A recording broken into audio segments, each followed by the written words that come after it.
Hello, welcome to the MuseScore Café for today, Wednesday, December 11th, 2019. And I'd like to start by wishing everyone a Merry Christmas. It's a little early, but that's what we'll be talking about today is Christmas Carol. So, I think I mentioned I'm not positive if I'm going to be able to do the cafe next week because I'll be traveling. So we'll see kind of how things work out as far as that goes. So this is my weekly series where I take some topic to talk about it and live, and y'all can be asking questions if you're participating live and on the chat. And I've got my phone over here to be paying attention to what's happening. And I'm seated at my piano right now because for what I'm going to be doing of arranging this song, I'm going to be using the piano because I like to write a little more. I think about music away from any instrument, away from MuseScore, and then I tend to go to the piano, and then I come to MuseScore. So, hey, oh wow, this is early. This is late or early for you, Howard. Cool. All right, so got a few different comments that came in by email and by chat and various different things, and no clear consensus, I would say, emerged of like the fan favorite, but I guess I've decided Oh Holy Night is the winner, unless suddenly right now people just jump in and say, oh no, and 5 people all vote for another one. But I started entering the music for Oh Holy Night here just for the melody. And I just have like the first half of it entered here, and I've already made some decisions here that I kind of want to talk about. So, oh yeah, so what am I doing here? What I'm doing is I'm taking a Christmas carol and I'm arranging it in some fashion. And when I say arranging in some fashion, the impetus for this was an arrangement I did of Silent Night a few years ago, and that arrangement originally was just a lead sheet. And in fact, I'm going to flip over to that. Give me 1 second to find it. Right here. So I had written out kind of a really basic lead sheet version, what we see on the screen here.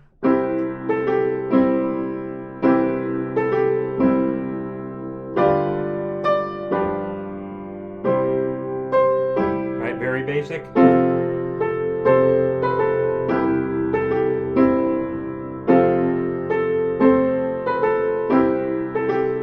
playing it very basically also.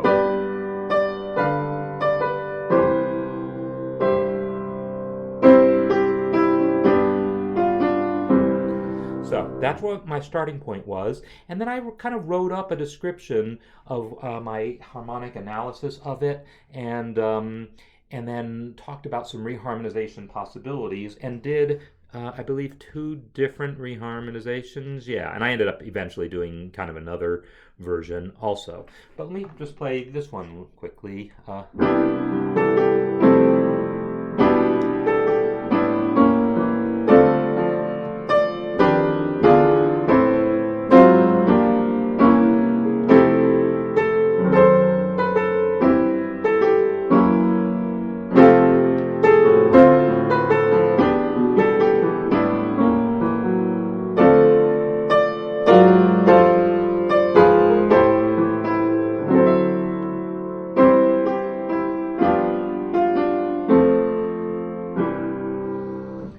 So the techniques I used to arrange that, I don't know, they rely on a certain knowledge of the sort of things that jazz musicians do in reharmonizing pieces, and the same is true of the other reharmonization I did.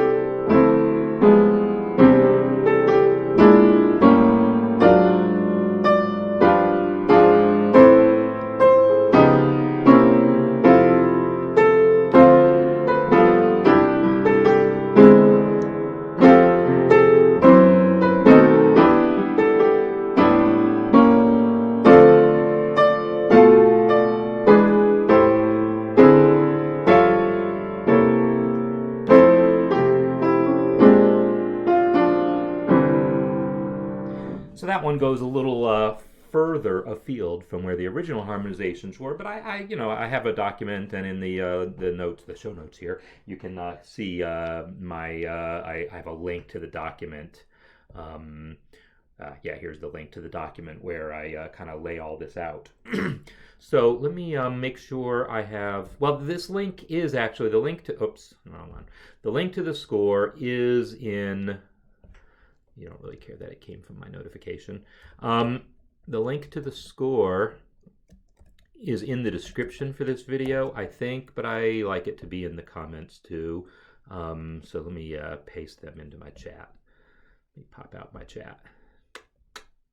So I'm not going to be doing quite such a jazz harmonization here necessarily with O Holy Night, because somehow it doesn't, I don't feel it that way exactly.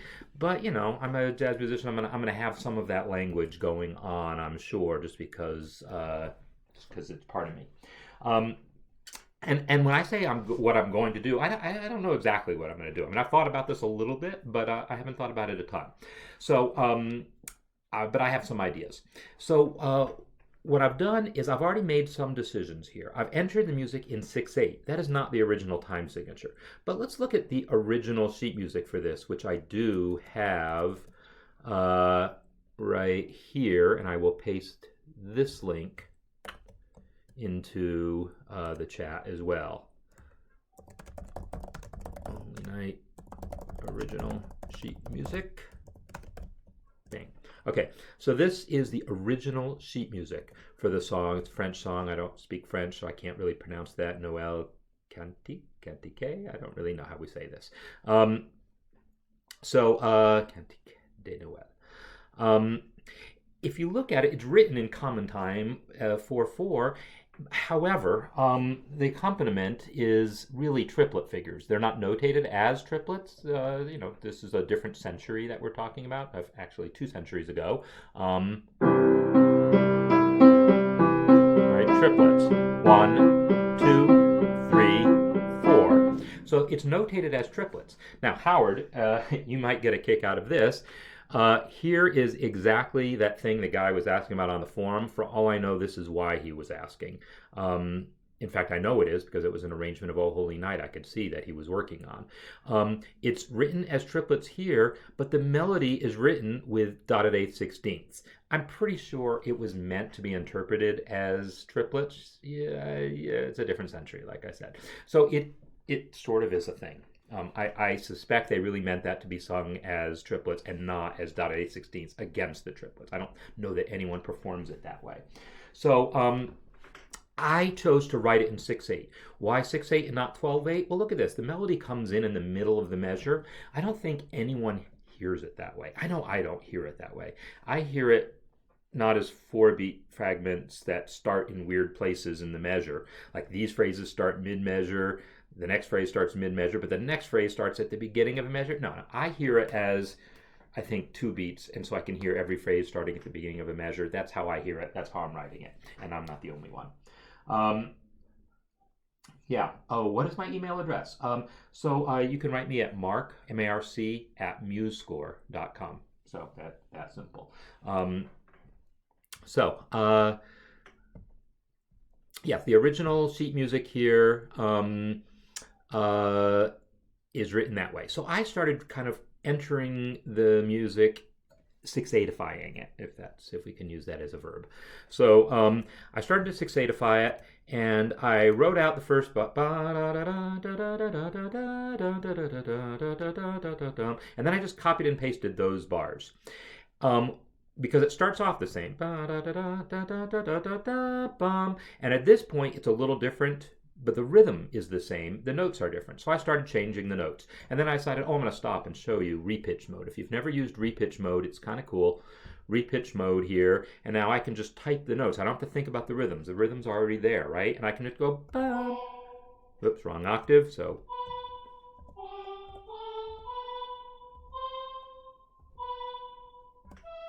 wrong octave. Right, so it's going to guess the closest octave. It's not going to like large leaps. So repitch mode is useful when you have one phrase of music that's just like another phrase, except the pitches are different. And then you must remember to switch back to step time, the default note input. So I don't expect that we'll have time to do more than this bit today, because I don't want to take too much of anyone's time, but I'll work on this on my own and see what I can come up with. So as I mentioned, I don't really hear this in the same quite just jazz piano-ish way, or maybe that's not where I wanted to go with it. I had in mind that I wanted to actually create a vocal arrangement of it right off the bat. And that, it doesn't preclude use of some of those types of harmonies that I was using, but it does suggest a somewhat different approach to how we're going to go about it. And one of the first questions that I'm going to want to answer for myself is what to do about that whole triplet thing. Do I want to make someone sing a constant barrage of triplets like that? And the answer is no, I don't. And yet, I don't want to have this be like a chorale or a hymn type of thing where everyone is singing the same rhythm, because then there's all these points where everything just stops, right? If we just went so we could do that, make it sound like, any number of other Christmas carols that started their life off as 4-part hymns.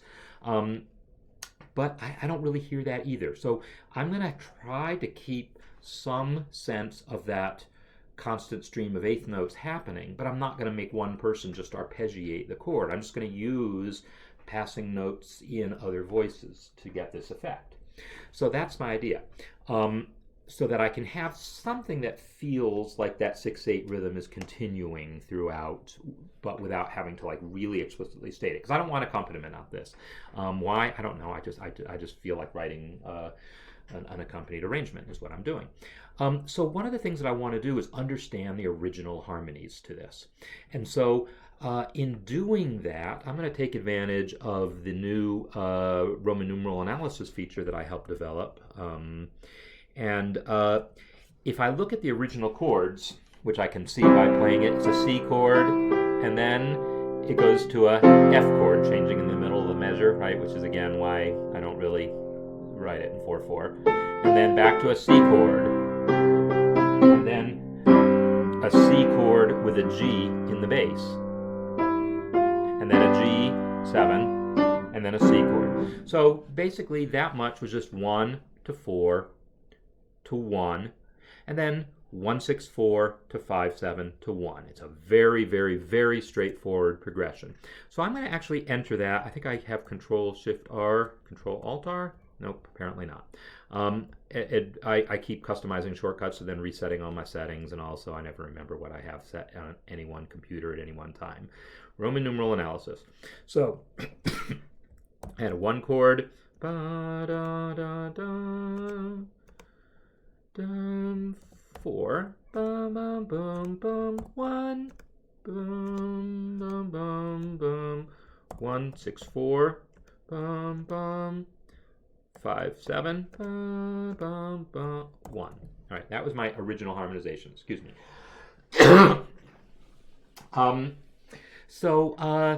Not mine. That was Adolphe. I don't know how you're supposed to pronounce French again. So I do want to do more than just this, though. I think not any choral arrangement, but it's totally within the bounds whether or not you're explicitly trying to sound like jazz, or like me, can't help but sound a little like jazz, to want to change some of these things up. So what I tend to do is look at sort of the big picture of the harmony when I'm doing a reharmonization, and kind of look at, well, where are the main chord changes, and I tend to look at things like 2 bars at a time. If I look at this as a 2-bar phrase, this is a 2-bar phrase, or maybe it's a 3-bar phrase, and then this is a 2-bar phrase, and then this, I actually don't know, maybe there's another measure between this one. In fact, I know there's another measure in here. So I'm going to get rid of that, break, and then insert a measure here, and put my break there. Because if you look at the original sheet music, da, da, da, dum, there's actually quite a long time. It's 1, 2, 3, 4, 5, 6 beats before the melody comes in again. So realistically, I could, this is basically only 4 beats. I could add another one, but I don't know. People have all sorts of different ideas about what the rhythmic structure of this piece is, I think because it was written so unusually to begin with. So Some of the things I'm going to briefly rattle off, kind of what some of my guiding principles are in harmonization, and then I'm going to just make a call, put some stuff in, and call it good. So some of my basic principles are, within the realm of diatonic chords, these are all diatonic chords, right? There's not been an accidental in the melody, and there's none of these chords requires accidentals. You look at that sheet music again, there's not an accidental to be seen until we get to the end of the second phrase. So everything's diatonic. Within the realm of diatonic chords, you can do anything you want, but we do know that 5 to 1 is good, and we know that 4 to 1 is good. So those are things that we know exist in the world. So how did I get the 1 over? So this is Roman numeral analysis. All I did was add text, Roman numeral analysis, and so then you enter them just like lyrics, and then all I had to do is type 1, 6, 4, and it formats itself. I can type 1, 6, and it does that. Or if I go 6, 4, 2 to do a 7th chord in inversion, so the Roman numeral facility knows how to format things right off the bat. So all you gotta do is type. I said 5 likes to go to 1, 4 also likes to go to 1. And beyond that, you can do anything you want with diatonic chords, but there's a couple other things to know about. That circle of fifths is really good. So not only does 5 like to go to 1, but 2 likes to go to 5, 6 likes to go to 2, 3 likes to go to 6. Chords like to follow the circle of fifths, and I'm going to take advantage of that all over the place. Also within the realm of diatonic chords, so this is 2 to 5 to 1, and I'll probably use that somewhere. Also within the realm of diatonic chords, my 4 chord, which is FAC, here I'll notate it here because I know you can see that better, FAC. That is my 4 chord, but if I drop this guy down an octave and move him up a couple steps, just by changing the bass note, this is now actually the 2 chord. Okay, so that is a 2 chord. The 4 chord and the 2 chord have a couple notes in common. They sound quite a bit alike, and in particular, they have the all-important scale degree 4 in common. This is like really a significant note in as far as, because it's got this half-step relationship to scale degree 3. All sorts of theory to know in doing this that I'm glossing over, but you get I give you an idea of what we're talking about.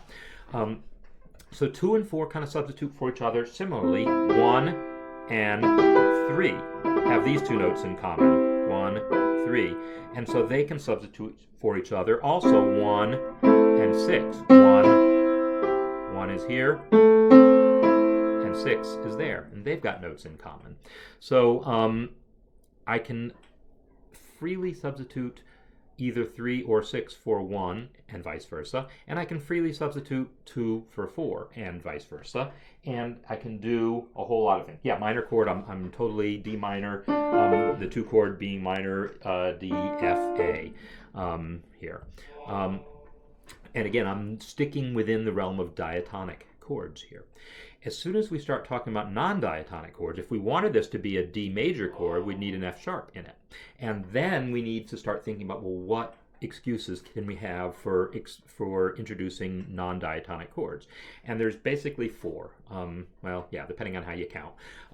Secondary dominance is the big one, and I'm going to breeze through these right now, and then we'll get to use them. But secondary dominance, the idea that any chord that is important enough to use at the beginning of a measure, maybe you want to, or the beginning of a phrase, you could give him his own personal 5 chord. Like if I'll show you that right now, in fact. I'm just going to demonstrate these things because what the heck.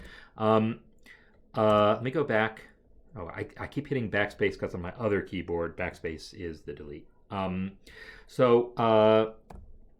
If I put in my F chord again, and I'm just going to put it in pretty simply, F,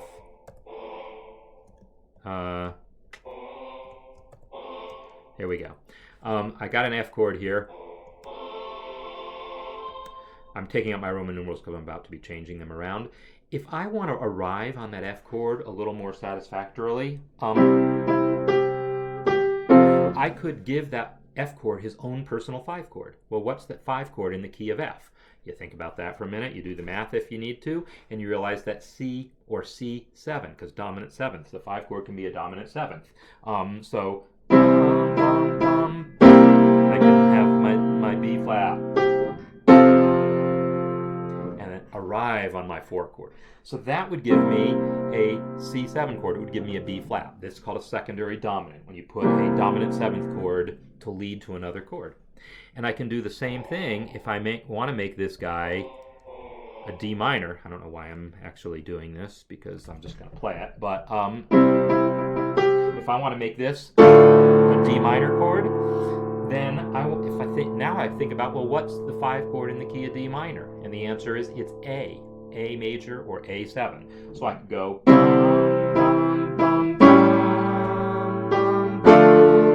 and I mentioned that I have that, 2 going to 5 going to 1 is a thing. If I make this be a 2 chord, it lets me put a 5 chord in the middle of that measure. So I can go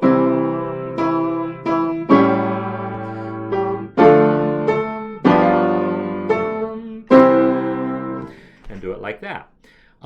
For that matter, so that version of things I had, I'll just enter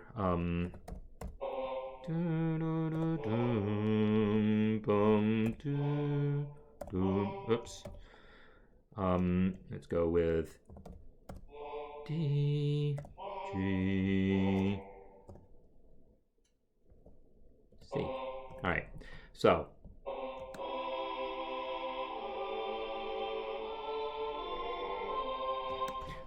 that would be, I haven't filled in any inner voices, but this gives me this circle of fifths motion here, secondary dominant there. But rather than sit here since this chord is going to move a little faster, I want to move faster through here. So one of the things I might do is say, well, this D minor, instead of just giving him the secondary dominant, just giving him that A, and we make it a major chord so I can hear that.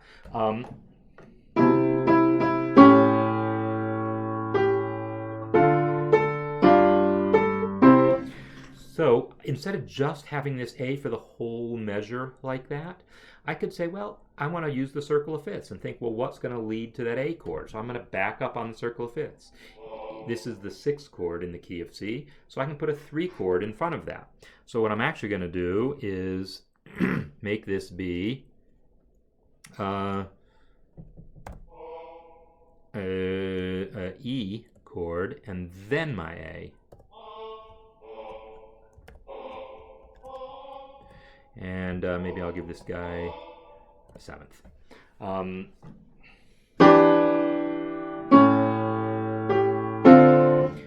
then I feel like this guy is going to want a C natural to complete this, and give it a courtesy natural, to complete this chromatic motion here. And then this guy's going to want the 3rd to complete that motion. And then this guy probably just goes to a C. So, I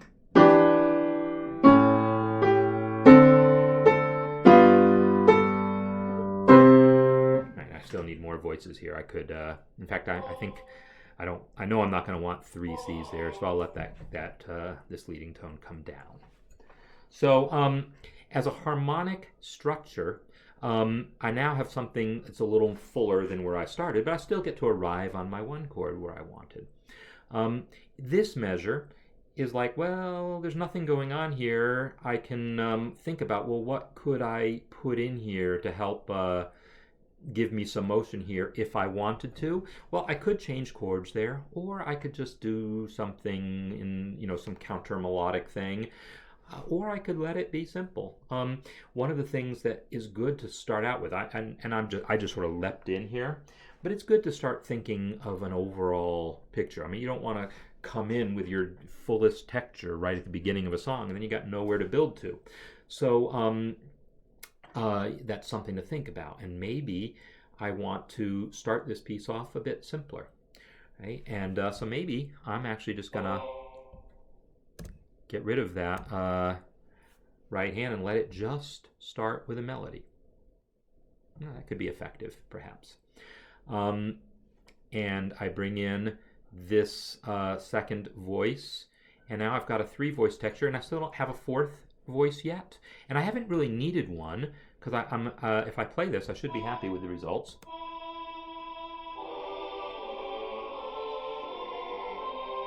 And in fact, maybe that's too low for the bass. Maybe the bass doesn't need to be way down here yet. That's something I will do later. So I might take my bass notes and, well, that one's okay, but take this guy up an octave, right? And save the low bass notes for when I want a fuller sound.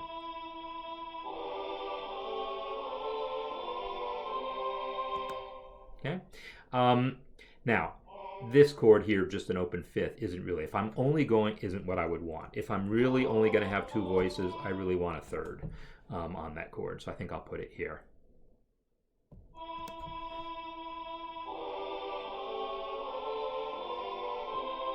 Okay, so this is entirely too fast when I hear the playback, so how about we put in a tempo.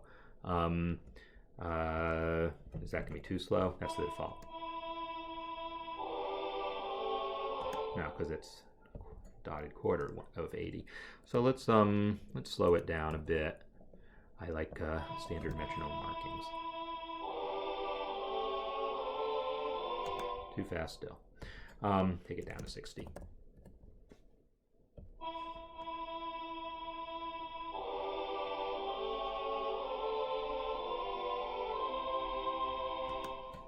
So that's a harmonization. Now I mentioned that I wanted to maybe have some inkling of that 8th note pattern that was in the that pattern that was in the original arrangement. I don't want to reproduce that exact pattern, and I can't now that I've changed the harmonies. But maybe I want to do something that indicates that. So now is when I have to step back for a moment and think for a minute here. Why not A minor for measure 4? Absolutely no good reason. I could do that. Because I mentioned that, you know, we can substitute 6 for 4, and so why not? Let's do it. So I will change this guy, and then yeah, that already fills out the chord, right? So if I do that, I now have what's called a deceptive cadence. Yeah, that's nice. I like that. Good idea, Howard. That was Howard, right? Yep. Yeah, there's no reason I can't change out that one chord for a 6th chord. Now there is, when I say there's no reason, so here's the deal. I think I use the term deceptive cadence when we have 5 go to 6 instead of 5 going to 1, but it's, how deceptive is it? It's deceptive in the same way if you're playing with a small child and you go peekaboo and you hide and oh, it's a big surprise that I pulled my hands away and you could see. It's not surprising, right? I mean, you do it over and over again. There's nothing deceptive about it except that it's somehow we create this world in which, oh, that's surprising, and then we all laugh. So same in music. If I have 5 go to 6 instead of 1, it's not really surprising because it's been done a million times, but it's just something different. And then the question is, do we want to do that different thing right off the bat, or do we want to let it go to 1 the first time and then maybe save this deceptive cadence for the corresponding part down here? These are decisions you all get to make however you want. So I'm not going to stress about it. But I am going to think about what I'm going to do going. So yeah, I like the sound of it, so I'm not going to worry about it. I might do something different still when I come to this part, because it's about to set up this key change here. Key change, it's not really a key change exactly, but it's there's a basic sense of E minor being the key center through this section here. So maybe I'll do something different when I get here. All right. I talked about what I want to do rhythmically here. Or I talked about that I want to do something rhythmically, but I don't have the idea. Now, I'm a fan of a device that I sometimes call a peel-off. Reserve it for measure 13 is good too. Yeah, it is, but we'll find something even better to do for measure 13. So a peel-off is like where I start with one note, and then the second voice kind of peels off from it is the best way I can describe it. I like peel-offs, they're fun. So I want to use one, and so maybe I'm going to start the piece that way. So this voice here, I've entered in the kind of a tenor part here, but maybe it's really more of an alto part, and that's okay. I might go bum, and then let's enter an alto part, voice 2, and then it'll start off with a rest, and I can hide that rest because I don't really need it to see it, and then dum, bum, oops, that should be a quarter note, and I hit Shift Q to shorten the length of that dotted quarter to just a quarter, and then bum, and then so starting it off, boo, bum, bum, bum, so I originally had this D here, but my line is going down. Maybe I want to let it continue to a B, and that lets me create the motion that I wouldn't otherwise have, because I could go boo da dum, right? So I'm going to do that. I'm going to put in B, and then a fourth note, a 4 for an eighth note, bum, and then a C sharp. So I no longer need those notes down here. Bye-bye. So if I do this now, I've got a little more motion. And I've got, like, I could either hold this note out and let the melody be the only moving note, or I could move in here also. And here's where I might want to think, I might want to listen to it to hear, because it's already going to sound a bit different now.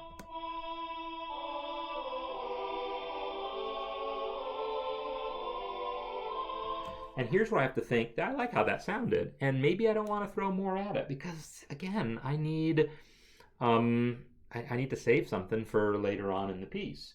And there's a lot of ideas. I mean, like, one of the things I know as a jazz guy is that I could put a B flat in this chord. It's the flat 9 on this chord, or more particularly on the A chord here. I could add a B flat in this. So let me show you what that sounds like if I make this be that, and then this be a B flat, and then I'll put my B, C, B, then so I've just moved all those notes. So there's no other straightforward way really to just take some notes and move them to the other staff. In principle, Howard, I'll put this out for you. We have a command that will move a note to another voice, right? This note here, G, if I just press the 2 on the toolbar, it moves into voice 2, right? And we've got the code to do that. Well, a voice, you know, voice is moving it to another staff really is nothing more than moving it a little further. This is voices 0, 1, 2, and 3 internally, or tracks 0, 1, 2, and 3. But if I just take that note and move it to track 4, then now it's voice 1 of the second staff. I think the same code would allow us to move a note to another staff. And if you're looking for a nice little project, give that a shot. See if you can make that work. If not, someday I will. But anyhow, I put in that B flat here so we could hear that effect.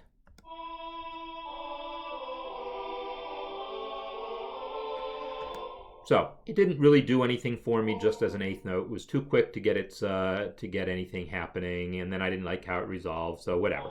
But that sound is a nice sound with the B flat in there. So at some point, you know, in an arrangement of this, I would almost certainly use it. But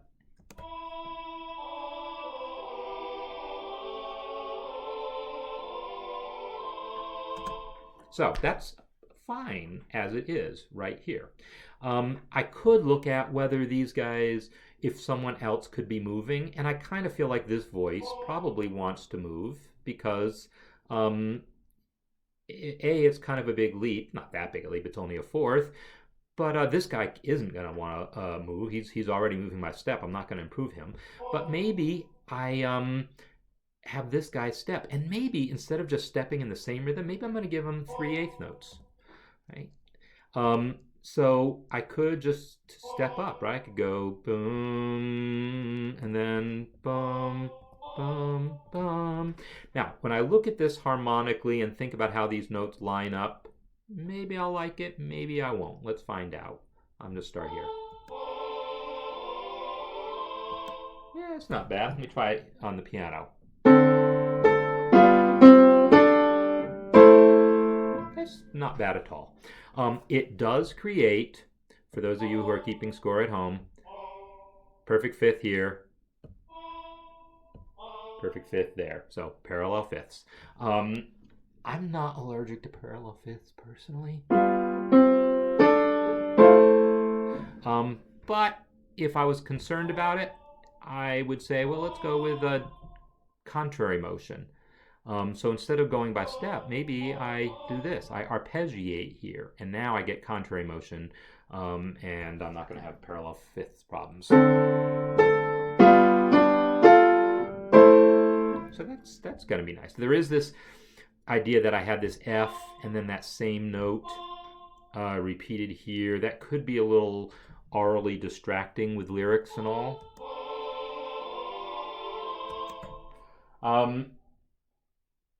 So Keith doesn't really like the A minor chord. Oh, wait a minute. The minor chord on the third bar. So you're talking about the D that I put in here. Fourth bar. You are talking about the. You're talking about the A minor. Yeah, that's okay. We're gonna have a whole bunch of different things going on, and I'm not married to that A minor, but I do like it actually. Especially if we look at how we're gonna come out of it. I think we're gonna find some cool things. So I say just take that not comfort and discomfort and just put it aside for the moment, and we'll see if we can make it sound good. So I'm a little uncomfortable with this F being repeated here. Once it's the melody and once it's in the alto part. Something about that rubs me the wrong way. What I'm going to propose is, instead of this F, this contrary motion here, I'm going to put in a D sharp. I want to see what this sounds like. This creates what is, it's nothing. It's an augmented chord. I don't know if it's going to sound good or not, to be honest. I put it in for melodic reasons. We still have parallel fifths. We have the G to the D and then the A to the E. But now we've got a little interesting bit of chromaticism that, I don't know, I might end up liking. Let me try playing it on the piano.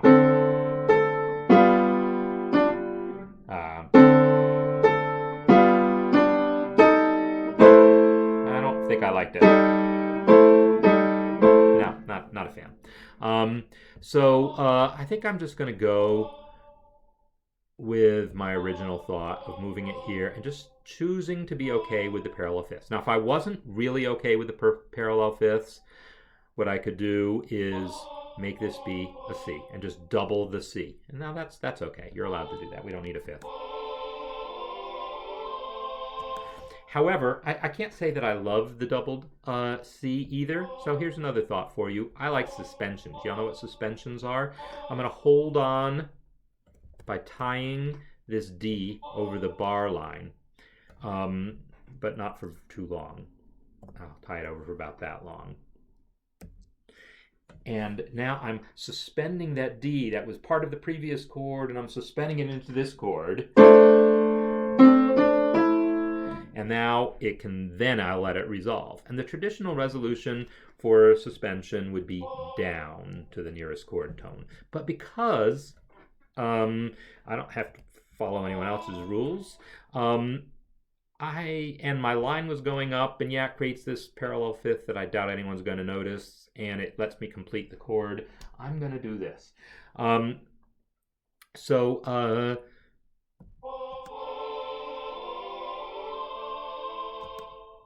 I don't know, because I got to figure out where I'm aiming towards. But this idea of holding this note over and creating an interesting sound is something that I like.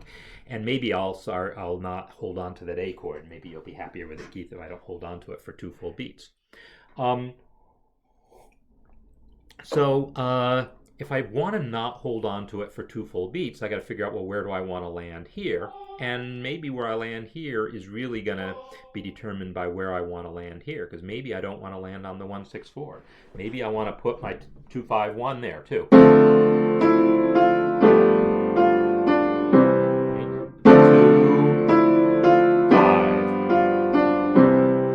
So if I do that, I could use the same approach I'm using here of having a 3-6 going into that 2, but I kind of use that one.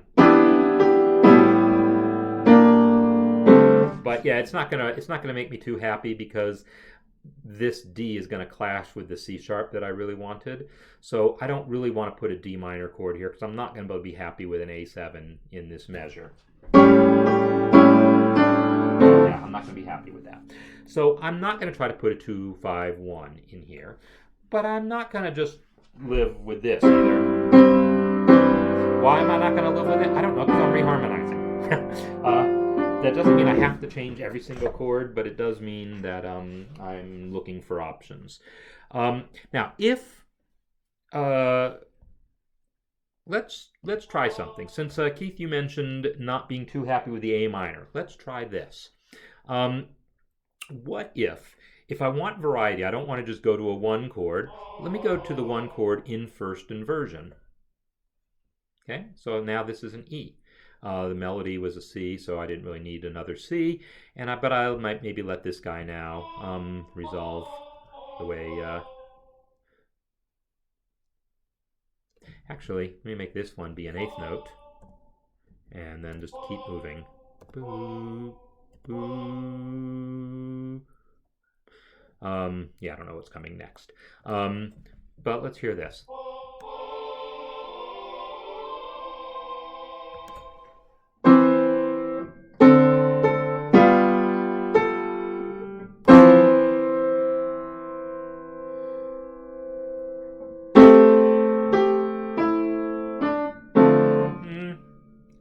Trying some things out. I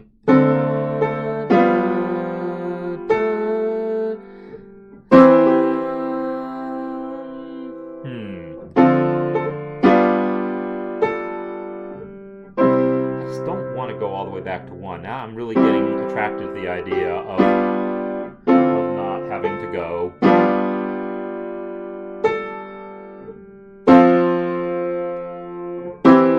So there's absolutely no reason I can put a 4 chord in there. No particular reason other than it is diatonic, so I'm allowed to use it. And it does, since I'm going to come back to 1 here, maybe, it gives me a little 4-1 thing happening there. What do y'all think of that?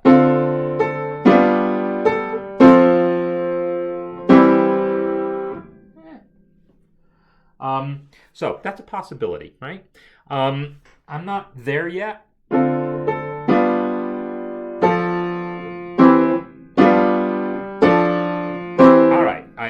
I think I'm more of a fan if I let this guy also go down. Now this motion might be distracting a little bit, and maybe I don't want that motion, but let's see.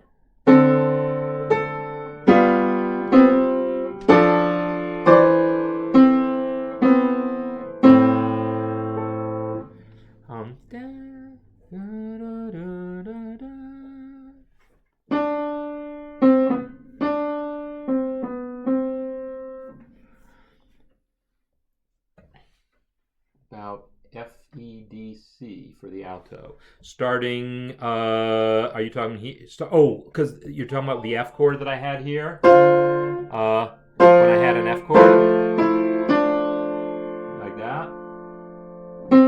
So I have C6 for the resolve to C. It's like a C 6th chord as opposed to a C chord in first inversion, because this is a C chord in first inversion, which is notated with a 6 also. But you mean this C6, that sound? At this point, I like a 6th chord as much as anyone. At that point, it is an A minor chord, really. It's just an A minor chord in an inversion. And since C is already in the melody, I feel like if we've only got 2 or 3 voices happening, I can't sell anyone on a C6 chord.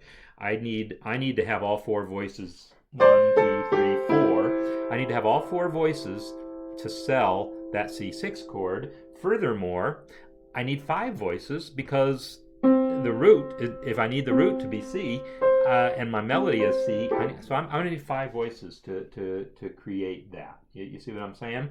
Now, if I left out the G, but now I've got the A minor chord you didn't like to begin with. So I don't think I can create a C6 chord there with my 4 voices, and I want to hire another singer. I mean, maybe this is a choir arrangement and you're allowed to split to, you know, have soprano 1, soprano 2, but nah, let's keep this to just the 4 voices. But these are all good thoughts.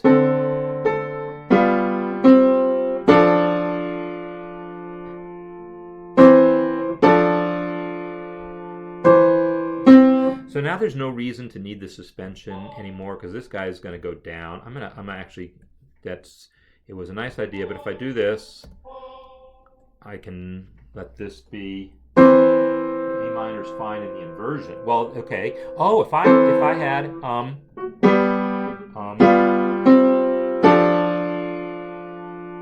except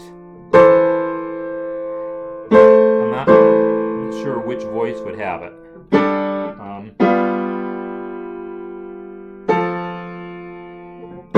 That creates too big of a leap, too big of a gap there if I do it here, or too big of a leap in the alto voice if I do it up there. So I'm still not, I would say I'm still not 100% on board with anything. So and none of these options are perfect, but you know, we don't need perfect, we just want something.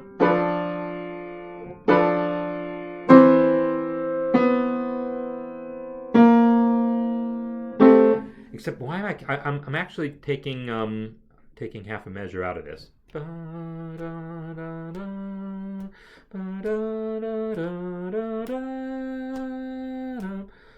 Yeah, so I do definitely have 2 full big beats to fill here. So yeah, there's lots of things I could do. What I think I'm going to do though is this E in the bass won't make me as happy here because this whole section is going to be E minor, so I don't want to dwell on the E here.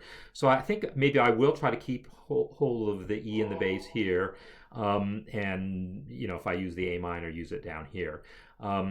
But I feel like I need to solve these couple of measures here before I can like say that I'm happy with where any of this is, because this is sort of like, I don't know about those of you who have ever done any programming or learned about artificial intelligence. One of the things you always they used to always teach is like writing a program to play chess. And writing a program to play chess, you do the way many people learn to play chess, which is to imagine, well, if I move here, what will he do? He'll probably do this, or he'll do this. And if he does this, then I'll do this. And you're looking ahead. And then you back up and say, yeah, but what if instead of doing this, I did that? Now how's he going to respond? And then you try to think a few moves ahead there. And then you're like, okay, but what if after I move this, because I like that, but what if he didn't do this in response? He did this other thing instead. So now you're only backing up a little bit. And you have this idea of looking ahead, backing up, looking ahead, backing up is part of how I compose. So I'm composing right now just going straight ahead forward, but that's not really what I might do. I might really want to jump ahead to here and say, well, let's say I want to land on a particular chord here and then start backing up and then see if I can make my railroad tracks meet in the middle. Ooh, you're already on bars 8 and 9. Yeah.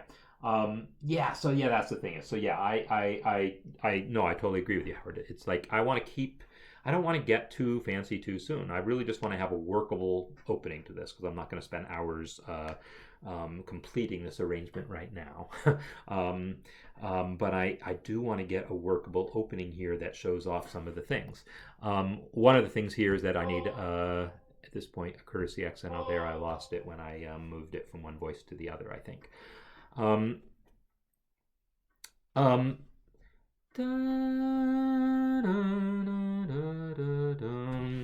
So if I have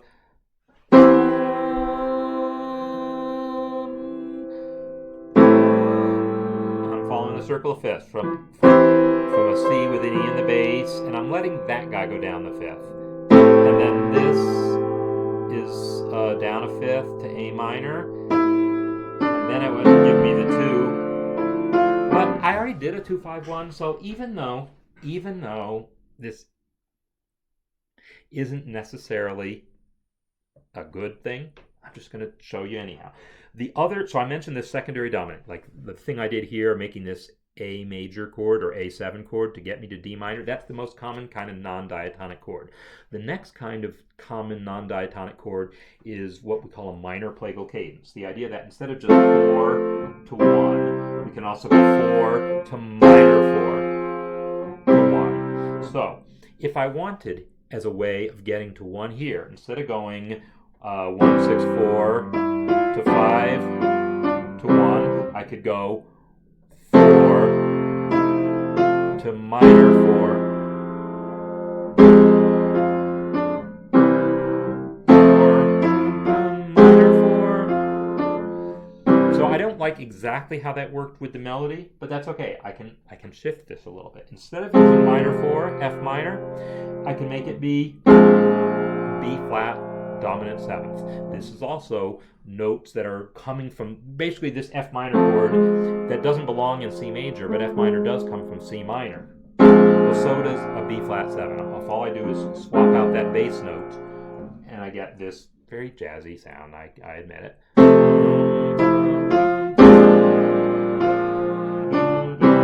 I'm going to do it because it's my arrangement. So what I'm going to do is I'm going to put in an F here, a B flat to the C. So that's no longer appropriate there. And now that I have an F here, now I can think about getting to this F by giving it its own secondary dominant. So I mentioned C7 gets you to the F. Well, I can give it a whole 2-5-1. I can give it G minor to C7 to F. And so I'm going to try that. I'm going to try G minor here, C7 there. Okay. Doesn't sound like what we're used to, but bear with me.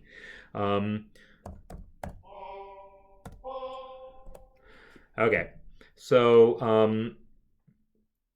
I have this, and in my alto voice, I'm going to need me a B flat, and actually it needs to be longer. At this point, it's wanting it to be on another line, and I say no, let's compress a little bit. All right.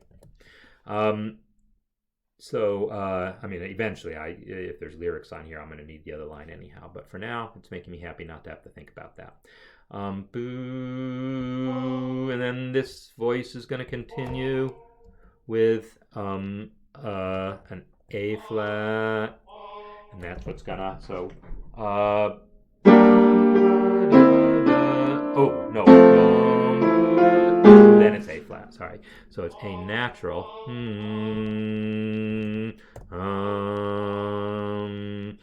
And then it's going to hopefully continue down to a G, even though I'm going to need another voice because I don't have a third in that chord yet. But here, I don't have any extra motion. I just have the bare bones of it, but let's hear it.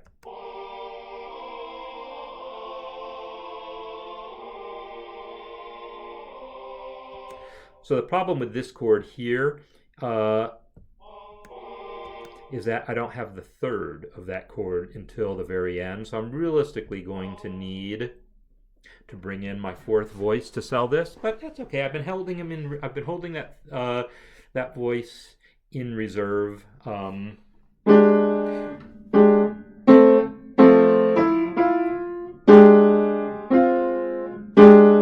wonder if I can get away without the root. Sometimes you can get away without a root. Classical music, yeah. G7's always good, but yeah, let's expand the palette a little bit. because yeah, I'm one of the things that I'm talking about here is the harmonization possibility. The other one is then the arrangement possibilities within those harmonization possibilities, but I'm kind of trying to look at them together. So I'm just going to do this just to do it. I've already had a G7. I already let it go to 1. I want to do something different here because I can. So I think what I'm going to do is I'm going to let, I think I'm going to move this voice here. So this bass voice is now going to need to be in voice 2. So I'll just move it to voice 2. And this will work because there's no ties or tuplets. I could just press the voice 2 button. It'll move all those notes for me. If I was worried about, oh, actually ties work now, right? But tuplets still don't. So if I was worried about that, I would use voices, tools, voices, exchange 1 and 2. Either way, it gets my bass into voice 2 so that now I've got room to enter my tenor part, because that B flat to A flat to G is my alto part, is my tenor part now. So this guy can be something else that fills out the chord. Realistically, I know here it's that I wanted the D is what I wanted. I wanted the 3rd on this chord, and then maybe I have to think about it. Now, there is something nice about just letting that chord sound so we get our money's worth out of it.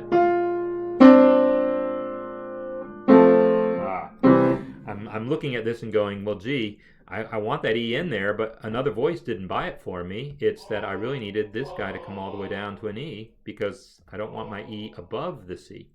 Now, I would if I was writing a barbershop arrangement. If I was writing a barbershop arrangement, that came up on the forums just yesterday, day before, I forget.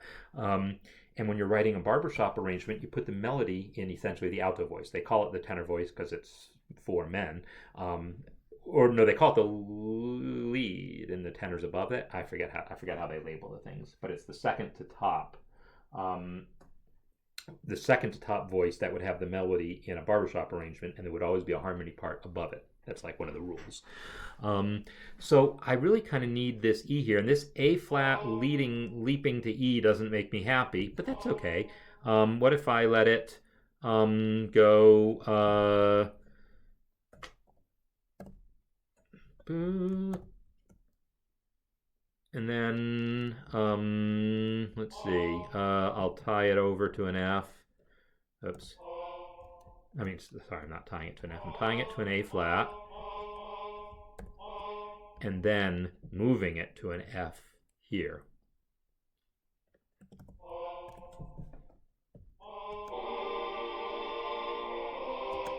And then, let's see. So when I did that, it gave me my E, and then this guy, D, is going to want to be the one that comes down to this G. So I'm going to let that guy take the A flat. So 5, make him a little longer.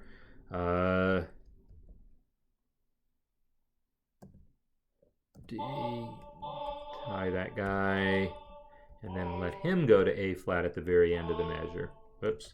4. So,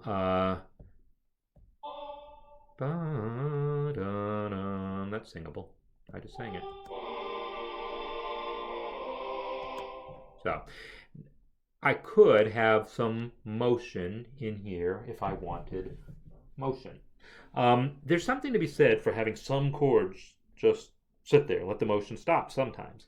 If you're really creating a super consistent motion, then it's a very dramatic effect to stop the motion somewhere. We haven't really created a super consistent motion. We've just filled in a few things here and there. But I'm going to go ahead and let this voice have come in here.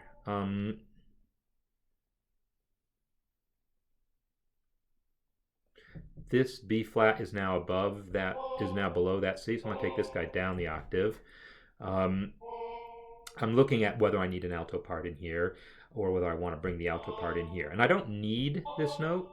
And the question is, am I better off introducing it? Maybe I introduce that alto part somewhere in here, or introduce the tenor part, I should say, because now it's really that this alto part has become the tenor part.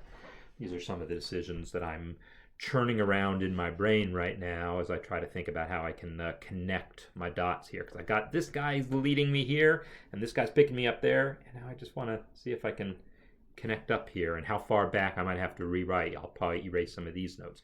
So I want to try to solve this problem in an acceptable way, and then we'll hear the whole thing. So here I have a doubled third, so I really didn't need my fourth voice until here. I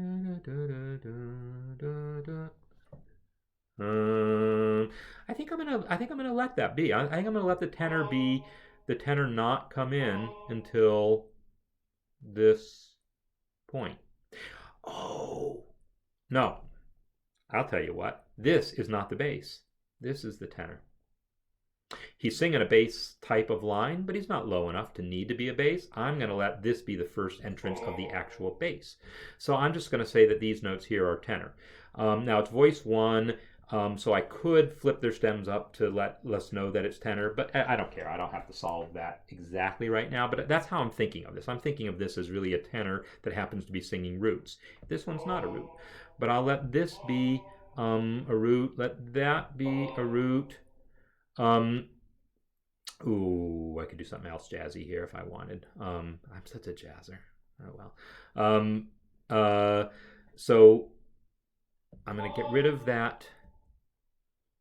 I'm going to move this note here into the alto and get rid of it here. And get rid of... Oh, I moved this guy into... So I want to undo that now.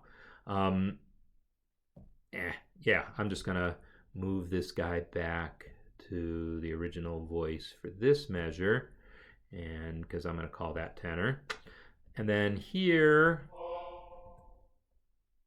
what I'll do is just move this note, because that's just as fast as playing with voices. All right, so if these are my tenor, this is my tenor, and then my bass comes in here. Here's my alto. What I'm thinking of, this circle of fifths thing, yeah, circle of fifths is great. We've had a bunch of it already, but there's another jazz thing to do, and it's not just a jazz thing. Okay, so classical people, this is an augmented sixth chord. G flat to E. That interval is an augmented sixth. This thing is called an augmented sixth, and if I then have the E flat, the G flat, the B flat, and the E, that chord sounds like a G flat 7 chord. It sounds like a G flat 7 chord, but it's spelled a little different because this E is spelled E natural and not F flat, and that is what's called an augmented sixth chord in any classical theory textbook. So it's a thing, and then it resolves the way this is going down. Let's hear what this sounds like, because I called it a jazz sound, but it's actually, the way I'm using it is more of a jazz thing. It's and we call it a tritone substitution, but it's the same sound a classical person would call an augmented sixth chord, and the way I'm using it is, yeah, almost textbook. This E should have resolved up to F instead of down, but it's still going to sound, I think, pretty good. Yeah, I'm happy with that.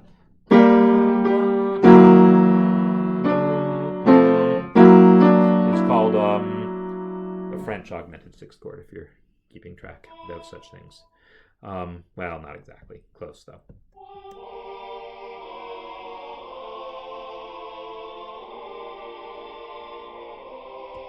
Okay, I don't care. I don't care if it sounds like jazz. I still like it. So at this point, now the only thing I really got to do is hook up my C chord in first inversion to that G minor chord there. And I feel like I could throw in more chords to do that, or I could just throw in some more motion.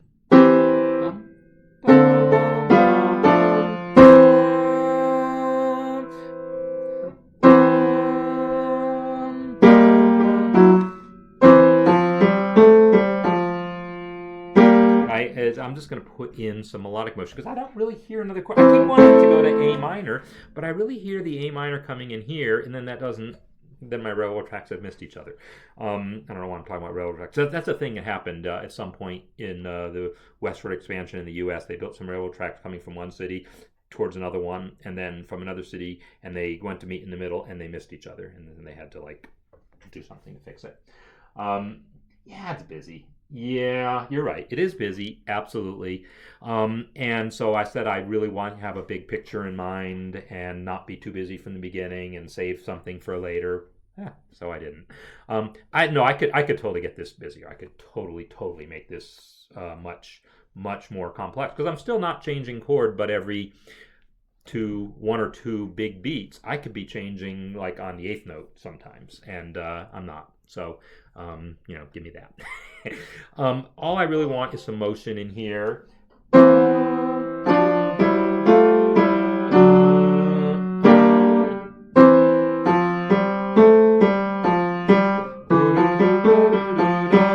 I like that. I just made up a little line here. I'm just thinking melodically. I got to have some semblance of an A minor chord by hearing this A on a strong beat against that C. I'm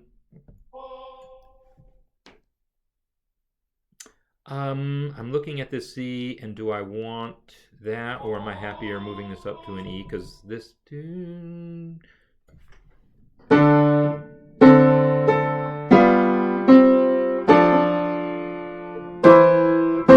Now, if I like the C better.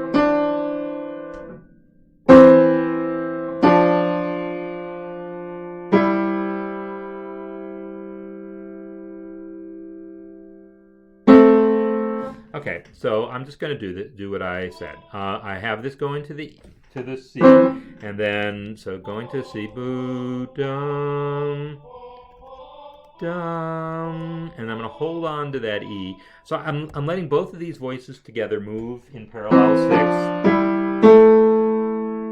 and then I let one of them go up by itself because I don't. Let's see. If I go to F, actually there's nothing wrong with going to F, is there? I'm going to do that. I don't get my A minor, but I get this F major chord in inversion here. And now I just need to let this, complete this line. If the piano, well, there is no piano, right? This is an a cappella arrangement, so there's no, there's not going to be a piano about it here. That's why I've got so much motion in here, because I'm not going to rely on the piano to create it. Maybe the third beat chord in measure 5 is the first one. The first one I'm uncomfortable with. So the third beat in measure 5. 1, 2, 3, 4, 5. So you're saying it's the third beat chord. Oh yeah, the augmented sixth chord. Yeah. So that's okay. If I change it to a C, well, I'm going to play it once I finish this line. I'm going to play it with the G flat. I'll play it with the C. It'll work just as well with a C, because then you'll just have G minor to C7 here. The augmented sixth chord is definitely a thing. It's like not something you hear in Bach. It's not something you hear a whole lot of in Mozart, but you start hearing it an awful lot by the Romantic era. So the sound starts to feel more Chopin-y and that kind of sound. But even so, it's it's also a jazz sound. No getting around that.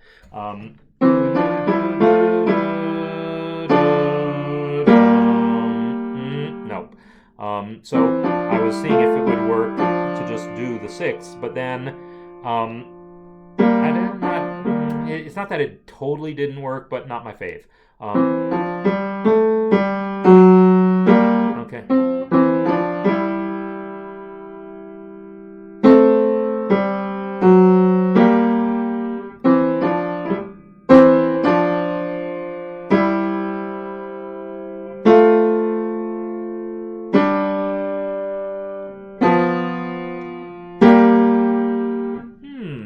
Try that. So I'm letting this be, so this is a 6 to the 5th to a tritone that's going to resolve in here. Still not a fan. Maybe the problem is the bass voice. Maybe the bass voice really isn't just...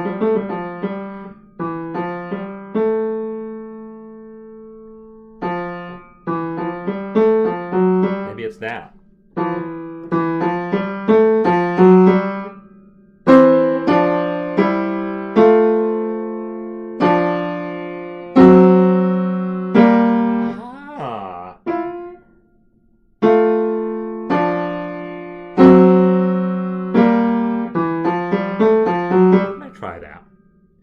So what I've done is I've made this be an F, this be an F sharp, so I get this little chromatic motion into this, and then I'm letting this be like a little secondary dominant kind of into that G minor chord there.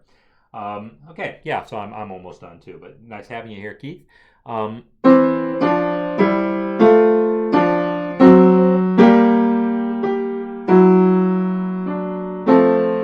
So let's hear that part.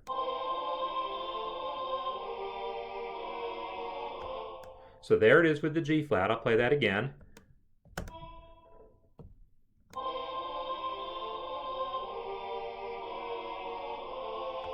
And now here it is with the C.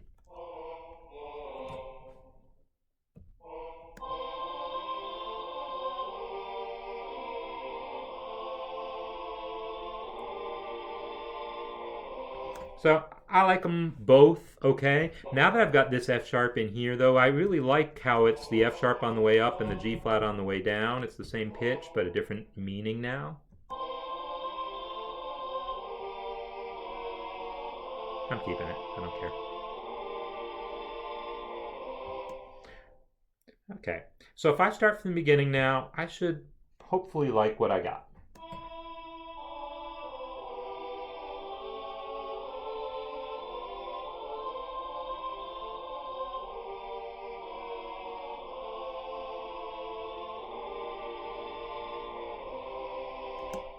So there you go. And then I would have or some sort of motion. Let me just do that to finish that the little line. I just did 5 bum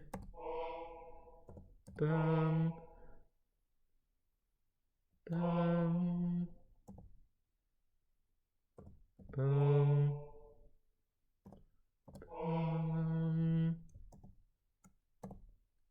All right. And now it's like getting more and more cramped, not wanting, yeah, it's not going to want to go any more than that. So I'm just going to split up my lines here. 2, and then same thing here. G, G, A, F, G. All right, it says an alto can't sing an F. They don't know many altos.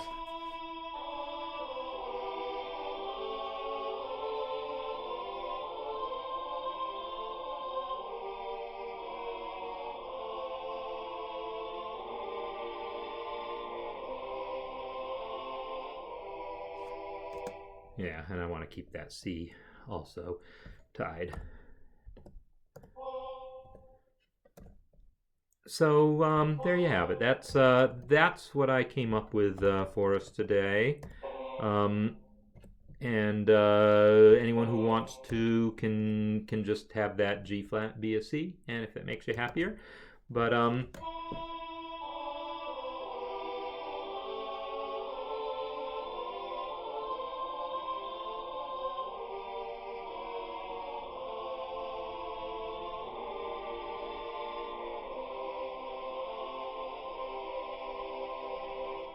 okay, and then it goes on from there. So, and yeah, then the challenge would be I threw an awful lot at these first 8 bars, 9 bars. I think there's probably an extra bar in here still, because I think it said it was supposed to be 6 beats, but whatever. Because yeah, everyone I said they have a different idea of where to come back in with that melody as it is, so they come in when you tell them to. That's the way I look at it. So I have I threw in an awful lot in those 9 bars because I wanted just to talk about a few different things. I didn't throw in any diminished chords at some level, though I did. I called this a secondary dominant, but it's not really. It's just a C and an F sharp. It's a tritone. So if I wanted to think of it as 2/3 of a F sharp diminished triad, I really did put in a diminished triad here, and I put in a secondary dominant, I put in a diminished chord, and I put in my minor plagal cadence with what we call a backdoor dominant is what we call this thing here. Oh yeah, and I did, because that's all the more reason, I did put in an augmented 6-chord / tritone substitution, whether we all like it or not. It's there. So I got to put in one of everything of the main. Those are the big four: secondary dominants, diminished approach chords, minor plagal cadences, augmented 6th chord / tritone substitutions. Those are the big four categories of non-diatonic chords. That's really the big four. So I got them all in those 9 bars. And then, if I were really arranging this, I would probably step back and say, okay, is that too much? Can I hold some of this back? But I guarantee you, I could build from this. I could complete this piece with more complexities, and then it would feel like it built, and then I'd have to ask myself, now is it just too much, and should I thin it out? But I'm just going to leave this at that.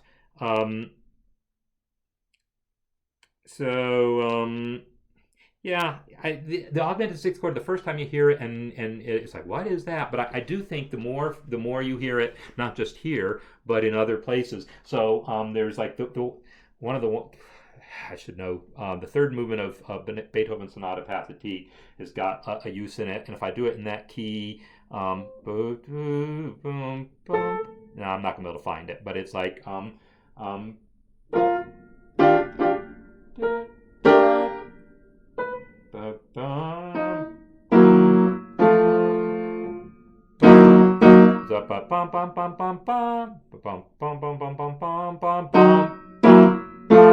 something like that, anyhow. And the first time I remember playing, I was like, what is this chord? And I don't think I got it explained to me until many years later. But yeah, there's certain chords like that you hear them the first time and they feel like they're really weird, and then eventually you hear them enough that they start creating their own context that makes sense. And I think that's definitely one of them. Okay, so I'm going to wrap up here as far as the live portion of this. I would probably plunk away at this over the course of the next day or two, and see if I can finish this song up in a similar style and post it when I'm done. So that's this piece.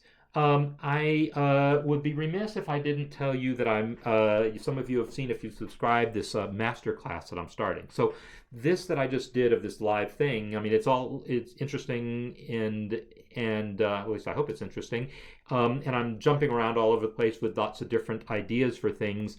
One of the ideas that I've had now is, well, what if I had a whole series of videos that were just dedicated to just the music, and in which I got to build things, but I also got to give people feedback, like a master class. That's what a master class is. You have, the teacher has the various different musicians play for them, write for them, whatever, and then he critiques the students in front of the whole class, not to show them up, but to so that everyone can learn at the same time from these things. And I want to do that. So I'm gonna do a series, and that's what I posted the thing about for. So I am gonna just put the link on it so y'all can think about whether this is something you'd be interested in. But I'll keep doing these free cafes, but then this masterclass will be something else that those of you who want to take things to the next level musically would be able to consider. There we go. Yeah, that's something I'm just starting up, and I just posted a first little lesson on melody, and the idea is that I post some lessons, and then people will post their music that they create in response to that lesson, like it was a class, except it's going to be an internet class, so it should be fun. Next week, as I said, I'm traveling, but I'll be just arriving at the airport or something. I'll see if it works out to do the thing. I'll know a little more. But if I don't see you, I know I'm not going to broadcast on Christmas Day. So everyone have a great Christmas. And let me just make sure I don't have any final comments to answer here. Lost my chat. I need to come back over here for my chat, I guess. Okay. So yes, Merry Christmas to everyone, and I will, if not next week, I will definitely see you all next year in January as we pick up again. So on that, I will leave you and enjoy making your music. Okay, bye.